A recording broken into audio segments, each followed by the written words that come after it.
Welcome to ABC campus. आज हम IS-36 impairment of assets के टॉपिक में एक प्रैक्टिस क्वेश्चन कर रहे हैं जिसका टाइटल है स्काईलाइन लिमिटेड। क्वेश्चन ये है कि Skyline limited operates a four star hotel facility in मरी।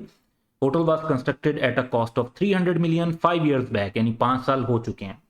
And it has been depreciated on a straight line basis. Total useful life 15 years है और रेजिडुअल वैल्यू 20% है। जब 20% रेजिडुअल वैल्यू बताई हुई है तो इट इज़ एज्यूम्ड कि 20% ऑफ द कॉस्ट है।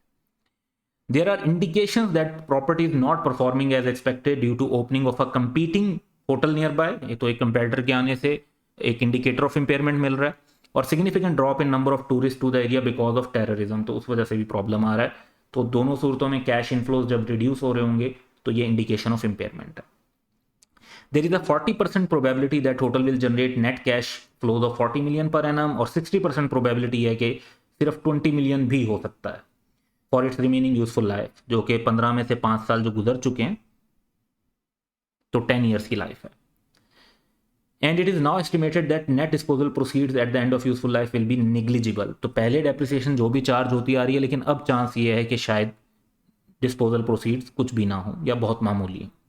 प्रॉपर्टी की फेयर वैल्यू एस्टिमेट हुई है 200 मिलियन पे और 5% of proceeds from sale would be expended in closing the deal, यानी 5% जो है वो कॉस्ट ऑफ डिस्पोजल एक्सपेक्टेड है। कैलकुलेट करें impairment loss if the appropriate discount rate is 10%।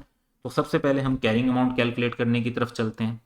First thing कि रेजिडुअल वैल्यू 20% दी हुई है। 20% ऑफ 300 मिलियन जब आप लेंगे तो रेजिडुअल वैल्यू आ जाएगी आपके पास 16 मिलियन की। अच्छा, इसमें अब अगर हम एक्यूमुलेटेड एप्रिसिएशन कैलकुलेट करना चाहते हैं तो cost minus residual value divide by life of 15 years, यानी 300 माइनस 60।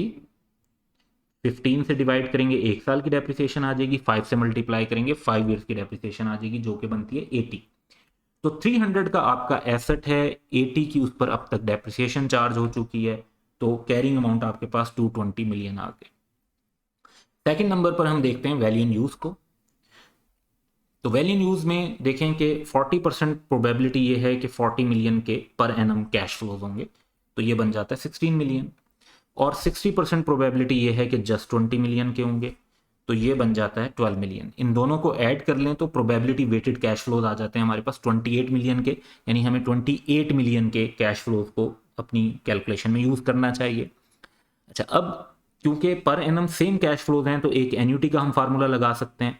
15 ईयर्स में से 5 ईयर्स गुजर चुके हैं तो रिमेनिंग लाइफ जो है वो 10 ईयर्स है और डिस्काउंट रेट भी 10% है। तो एन्यूटी का फैक्टर कैलकुलेट कर लेते हैं। तो 1 minus 1 plus r raise to power minus n, ये नंबर ऑफ ईयर्स भी 10 है, रेट भी 10 है, रेट 10 है। तो 6.145 का हमारे पास 10 year discount factor annuity factor आ जाता है।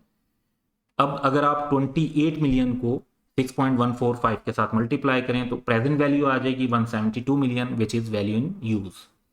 वैल्यू इन यूज कैलकुलेट करने के बाद हम चलते हैं fair value less cost of disposal की तरफ। तो फेयर वैल्यू हमारे पास 200 मिलियन की गिवन है। 5% उन्होंने बताया कि डील को क्लोज करने में लगेंगे, यानी कॉस्ट ऑफ डिस्पोजल है, इंक्रीमेंटल कॉस्ट है, 10 मिलियन बनते हैं। नेट करें तो हमारे पास 190 मिलियन आ जाते हैं। अब अगर आप वैल्यू न्यूज को और fair value less cost of disposal को कंपेयर करें तो 190 और 172 में से जो हायर अमाउंट है वही हमारी रिकवरेबल अमाउंट होगी, विच इज 190 मिलियन। यहाँ पर अगर हम नोटिस करें तो रिकवरेबल अमाउंट 190 मिलियन की शो हो रही है, जबकि कैरिंग अमाउंट इससे ज्यादा है 220 मिलियन। तो ये जो एक्सेस होता है कैरिंग अमाउंट का ओवर रिकवरेबल अमाउंट, इसी को इम्पेयरमेंट लॉस कहते हैं। तो 30 मिलियन का इम्पेयरमेंट लॉस इस हिसाब से हमारे पास कैलकुलेट होता है। तो यही क्वेश्चन की रिक्वायरमेंट थी कि हमने इम्पेयरमेंट लॉस कैलकुलेट करना है। That's all for today. Have a good day.